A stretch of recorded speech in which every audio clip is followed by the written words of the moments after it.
হৈছে যে এই বিজেপি যেতিয়া আমি আজি কংগ্ৰেছত নাই যদিও আমি তৃণমূল কংগ্ৰেছ যদি আমি সত্যটো ক'ব লাগিব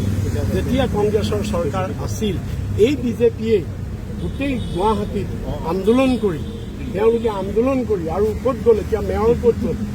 কৰ্পৰেশ্যন ক'ত গ'ল তেওঁলোকৰ মেনিফেষ্টত 1 নম্বৰত আছিলে দেখোন কৃত্ৰিম বানমুক্ত গুৱাহাটী আৰু বানমুক্ত অসম বিজেপিৰ ভিজন ডকুমেণ্টত আছিলে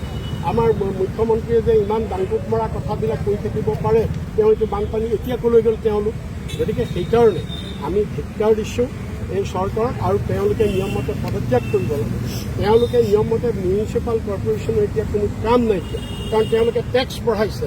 টেক্সৰ উপৰি টেক্স বঢ়াইছে কিন্তু ৰাইজক তাৰ কোনো ছাৰ্ভিচ দিব পৰা নাই গতিকে সেইকাৰণে এখন অপদাৰ্থ এখন চৰকাৰ আৰু অপদাৰ্থ এখন কৰ্পৰেশ্যন আমি ধিক্কাৰ দিছোঁ আৰু আমি মুখ্যমন্ত্ৰীক এনেকুৱা ধৰণৰ দাংকুট মৰা কথাবিলাক নক'বৰ কাৰণে আমি আহ্বান দিছোঁ লগতে ইয়াত আৰু এটা কথা মই সংযোগ কৰি দিছোঁ যে মুখ্যমন্ত্ৰী হিমন্ত বিশ্ব শৰ্মাই এই যে বিভিন্ন মামা কয় আমাৰ ল'ৰা ছোৱালীবিলাকে তেওঁ নিজে চেল্ফ ষ্টাইল মামা হৈ লৈছিলে এটা ব্ৰেণ্ড কৰিছিলে গতিকে এতিয়া আমাৰ অসমৰ এই নৱপ্ৰজন্মৰ তেওঁৰ ভাগিনবিলাকক আমি আজি আহ্বান কৰিব খুজিছোঁ আপোনালোকৰ যোগেদি যে তোমালোকৰ মুখ্যমন্ত্ৰী হিমন্ত বিশ্ব শৰ্মা মামা তেওঁ এটা পগলা কুকুৰত পৰিণত হৈছে তেওঁ নিজেই কৈছে যে মই পগলা কুকুৰ মোক জোকাই নল'ব গতিকে তোমালোকৰ মামা এতিয়া পগলা কুকুৰ হৈছে তোমালোক চব ভাগিনবিলাক চব সাৱধানে থাকিবা পগলা কুকুৰে যেতিয়াই তেতিয়াই তোমালোকক কামুৰিব পাৰে আমি আপোনালোকৰ যোগেদি এই ভাগিনবিলাকক আমি আহ্বান জনাইছোঁ আৰু লগতে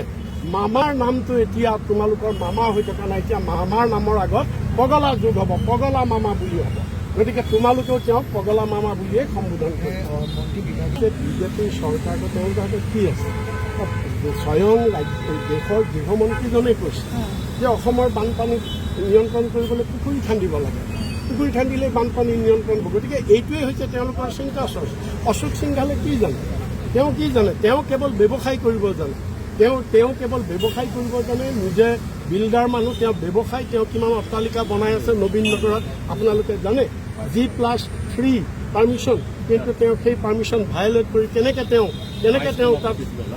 6 তলা ঘৰ বনাইছে বেছি 22 তলা কেনেকৈ বনাইছে গতিকে এইবিলাক হৈছে আদা বেপাৰী আপোনালোকে মানে জাহাজৰ কথা সুধিলে তেওঁলোকে কি ক'ব পাৰে